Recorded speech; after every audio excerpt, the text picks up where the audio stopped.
All right, welcome to the Explainer for Part 3 of Machine Learning for IT Professionals. Today we are jumping straight into Chapter 3 of this 10-part intermediate tutorial from Virtualization Options, LLC. They're a Colorado-based research, education, and advisory organization, and we're strictly focusing on today's topic.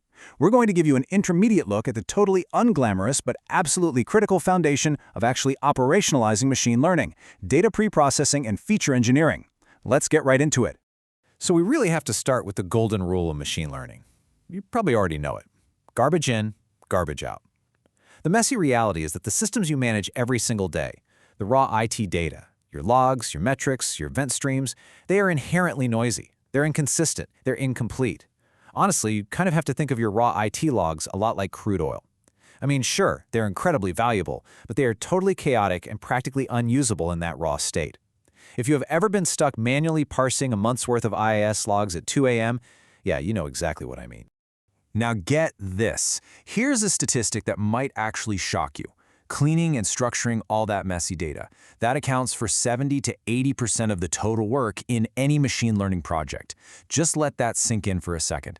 You know, it's so easy to think machine learning is all about deploying these super advanced complex algorithms, right?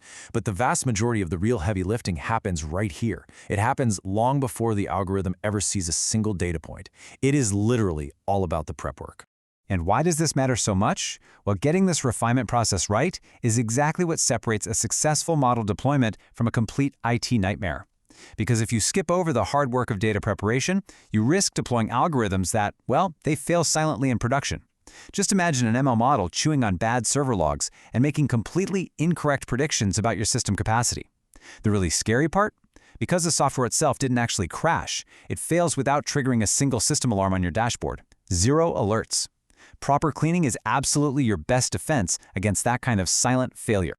Okay, so how do we actually tame these wild infrastructure streams? There are basically 3 mandatory gateways your raw data has to pass through to become useful. Step 1, you must handle missing values. Step 2, you have to normalize numeric ranges. And Step 3, you need to encode your categorical fields. So what does that look like in practice for us? First off, handling missing data means deliberately making a call on whether to impute, drop, or flag nulls when, say, a server just randomly stops reporting. Then you have normalization. This means standardizing your metrics so a massive disk I/O number doesn't artificially drown out a tiny but supercritical CPU temperature fluctuation just because the raw disk numbers happen to be larger. And finally, encoding categorical fields.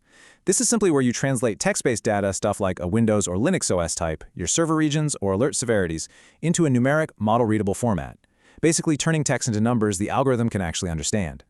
All right, once your data survives all that preprocessing, we enter what I like to call the manufacturing phase, which is feature engineering. This is where you transform those raw, cleaned fields into actual, meaningful signals that your model can learn from. Because let's face it, raw data is rarely going to just hand you the answer on a silver platter. You literally have to construct the insight yourself. Think about it like this. You can't just dump a massive wall of raw access logs and flat timestamps into an algorithm and, cross your fingers and hope for the best. You have to deliberately translate those events into behavioral context. That means taking all that raw noise and engineering it into something like a requests per second spike.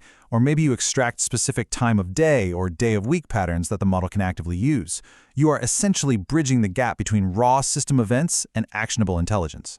These valuable insights really do have to be meticulously constructed by you. Take your raw CPU or memory metrics, for example. Instead of using the raw numbers, you engineer rolling averages to smooth out the normal, chaotic volatility of the hardware. Or what about dealing with error logs? You definitely shouldn't just count the raw errors. Instead, you need to create precise ratios, like establishing a true error rate by dividing those errors by the total requests. Doing things like this is exactly how you build a rock-solid mathematical foundation for your predictive models. So to wrap up this explainer, I really want to leave you with a direct challenge regarding your own infrastructure and those noisy logs you're probably managing right now. Take a close look at a specific raw data stream in your current IT environment today and ask yourself, what hidden signals can you engineer from it to unlock its true predictive power? Because trust me, your data is just sitting there waiting to refine.